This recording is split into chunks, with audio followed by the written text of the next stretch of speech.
ନିଜର ବିଶ୍ୱାସ ଅଟଳ ରଖନ୍ତୁ କାରଣ ଆଜି ଯେଉଁମାନେ ହସୁଛନ୍ତି କାଲି ଆପଣଙ୍କ ସଫଳତା ପାଇଁ ତାଳି ନିଶ୍ଚୟ ବଜାଇବେ। ଏଥିପାଇଁ ନିଜର ବିଶ୍ୱାସ ବଜାୟ ରଖନ୍ତୁ। ନମସ୍କାର ବନ୍ଧୁଗଣ, ଓଡ଼ିଆ ପ୍ଲାମ୍ ହିଷ୍ଟ୍ରିରେ ଆପଣମାନଙ୍କୁ ସ୍ୱାଗତ। ଆଜିର ଜ୍ୟୋତିଷ କାର୍ଯ୍ୟକ୍ରମରେ ମୁଁ ବାସ୍ ଏତିକି କହିବି କି ଆପଣଙ୍କ ଅପେକ୍ଷାର ଅନ୍ତ ଘଟିଲା। କାହିଁକିନା 2025 ବର୍ଷ ପୁରା ବାର୍ଷିକ ରାଶିଫଳ ମେଷ ରାଶି ବିଷୟରେ ଜାଣିବେ। ବର୍ଷ 2025 ଆପଣଙ୍କ ପାଇଁ କିପରି ରହିବ ପୁରା ଡିଟେଲ୍ସରେ ବୁଝେଇବି। ଏହିପରି ଭିଡ଼ିଓ ବହୁତ ଦେଖିଥିବେ, କିନ୍ତୁ ସବୁ କଥାକୁ ବିଶ୍ଳେଷଣ କରି ବୁଝାଇବା ଭଳି ଭିଡ଼ିଓ ଏହି ଚ୍ୟାନେଲରେ ହିଁ ମିଳିବ। ବାସ୍ ନିଜର ଫୋକସ୍ ବୋର୍ଡ ଉପରେ ରଖନ୍ତୁ। ନିଜର ଜାତକ ବା ହସ୍ତ ପରାମର୍ଶ ପାଇଁ ଡେସ୍କ୍ରିପସନରେ ଥିବା ନମ୍ବରରେ କଲ୍ କରନ୍ତୁ।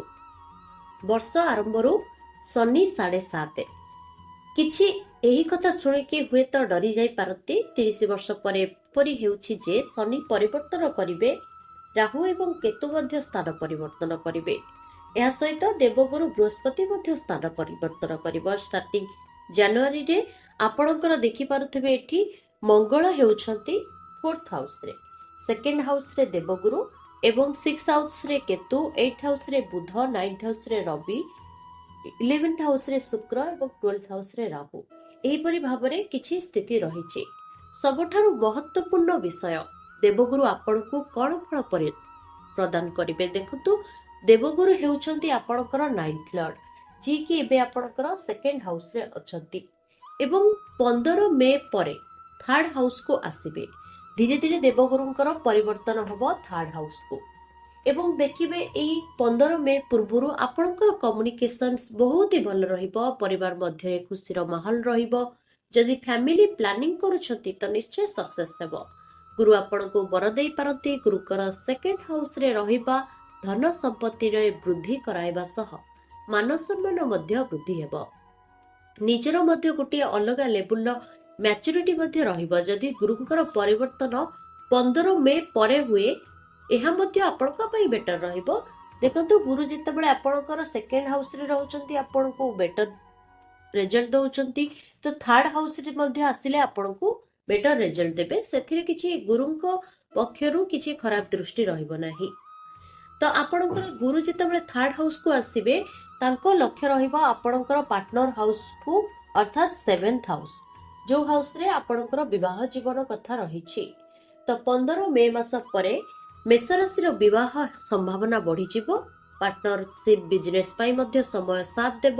ଡେଲି ଇନକମ୍ ହୋଇପାରେ। ପିତାଙ୍କ ସହିତ ଯେଉଁ କନେକ୍ଟିଭିଟି ଭାଙ୍ଗୁଥିଲା ଅଥବା ବିଚାର ମତଭେଦ ହେଉଥିଲା, ସେ ସବୁ 15 ମେ ପରେ ଠିକ ହେଇଯିବ। ଗୁରୁଙ୍କ ଦୃଷ୍ଟି ଆପଣଙ୍କର ପୁଣି ସପ୍ତମରେ ରହିକି 11 ନମ୍ବର ଘରକୁ ମଧ୍ୟ ରହିବ। ତ ହେଇପାରେ ଆପଣ ଟିକେ ଅଧିକରୁ ଅଧିକ ଲାଭବାନ ହେଇପାରନ୍ତି। 12th ହାଉସକୁ ପୁଣି ଗୁରୁ ଆସିଲେ ଯେତେବେଳେ ଆପଣଙ୍କର ତାଙ୍କ ଦୃଷ୍ଟିଟା ରହିବ, ତ ନିଶ୍ଚୟ ଏଇସବୁ ଆପଣଙ୍କୁ ଲାଭ ହେବ। ମହତ୍ୱପୂର୍ଣ୍ଣ ବିଷୟ, ଶନିଙ୍କର 7.5 ଅର୍ଥାତ୍ ଆପଣଙ୍କର ମାର୍ଚ୍ଚ 30, 2025ରୁ ଶନିଙ୍କର ପ୍ରଥମ ଅଧ୍ୟାୟ ଆପଣଙ୍କ ଉପରେ ଆରମ୍ଭ ହେବ। ଦେଖନ୍ତୁ, ଶନିଙ୍କର ଲେଖିବା ମୁଁ ଭୁଲି ଯାଇଛି, କିନ୍ତୁ ଶନି ଆପଣଙ୍କର 11 ନମ୍ବର ଘରେ ଅଛନ୍ତି। ତ ଶନି ଯଦି ଆପଣଙ୍କର 11 ନମ୍ବର ଘରେ ଅଛନ୍ତି, ତ 11 ନମ୍ବର ଘରୁ ସେ ଚଳନ ହେବେ। ଶନି ଚଳନ ହେବେ 11ରୁ 12। ତ ଏଭଳି ଚଳନ ହେବେ ଯୋଉଟା କି ଆପଣଙ୍କର 30 ବର୍ଷରେ ପ୍ରଥମେ ହେଉଛି। ଧ୍ୟାନ ରଖନ୍ତୁ, ଶନି 10ମ ଏବଂ 11 ନମ୍ବର ଘରର ଭଗବାନ ପୁରା 2.5 ବର୍ଷ 12 ନମ୍ବର ଘରେ ନିଶ୍ଚୟ ରହିବେ। ଦେଖନ୍ତୁ, ଆପଣଙ୍କର 10 ନମ୍ବର ପଡୁଛି ମକର ରାଶି। ତ ସେଇ ହିସାବରେ ଶନି ଆପଣଙ୍କର 10ମ ଏବଂ ଏକାଦଶ ଘରର ଅଧିକାରୀ। ତ ସିଏ ଯେହେତୁ 12 ନମ୍ବର ଘରେ ରହିବେ, ତ କ'ଣ ରହିବ ଲାଇଫର ପରିବର୍ତ୍ତନ, କିପରି କଟିବ ଆପଣଙ୍କର ସମୟ। କର୍ମକ୍ଷେତ୍ର ବା ଜବ୍ ଲାଇନରେ ପରିବର୍ତ୍ତନ ହେବ। ଧ୍ୟାନ ରଖିଥିବା ସମୟ ଯେମିତିକି ଆପଣଙ୍କର 30 ମାର୍ଚ୍ଚରୁ ଅକ୍ଟୋବର ମଧ୍ୟରେ ଜବ୍ ଚେଞ୍ଜେସ୍ ହେଇଯିବ। ଶନିଙ୍କ ସ୍ଥାନ ପରିବର୍ତ୍ତନ ଫଳରେ ଆପଣ ବସିଛନ୍ତି ସେହି ଚେୟାର ଆପଣଙ୍କର ରହିବ ନାହିଁ। ଯୋଉ ଚେୟାରରେ ଆପଣ ବସିଛନ୍ତି ଆପଣଙ୍କର ସେ ଚେୟାର ଅଲଗା ହେଇଯିବ ଏବଂ ଆପଣଙ୍କର ପ୍ରମୋସନ ହେଇଯିବ ବା ଡେଜିଗ୍ନେସନ ଚେଞ୍ଜ ହେଇଯିବ। କେଉଁଠି ନା କେଉଁଠି ଟ୍ରାଭେଲ ଅଧିକ ରହିବ, କାମ ଅଧିକ ରହିବ। କାହିଁକି ନା ଶନିଙ୍କର 7.5 30 ବର୍ଷ ପରେ ଆପଣଙ୍କ ଉପରକୁ ଆସୁଛି। ଶନିଙ୍କର 7.5 ଲାଗିବା ଅର୍ଥାତ୍ କର୍ମ ଆଧାର ଅନୁଯାୟୀ ଆପଣଙ୍କୁ ଫଳ ମିଳିବ। କିନ୍ତୁ ସାଧାରଣ କଥା ନିଜର କର୍ମ ଉପରେ ସଦାବେଳେ ଧ୍ୟାନ ଦେବେ। ମେଷ 2025 ଶନି 7.5 ଉପରେ ଭିଡିଓ ନିଶ୍ଚୟ ଆସିବ। ଶନି କର୍ମଦାତା ତ ନିଶ୍ଚୟ ଆପଣଙ୍କ ଦ୍ୱାରା କର୍ମ କରେଇକି ହିଁ ଫଳ ଦେବେ।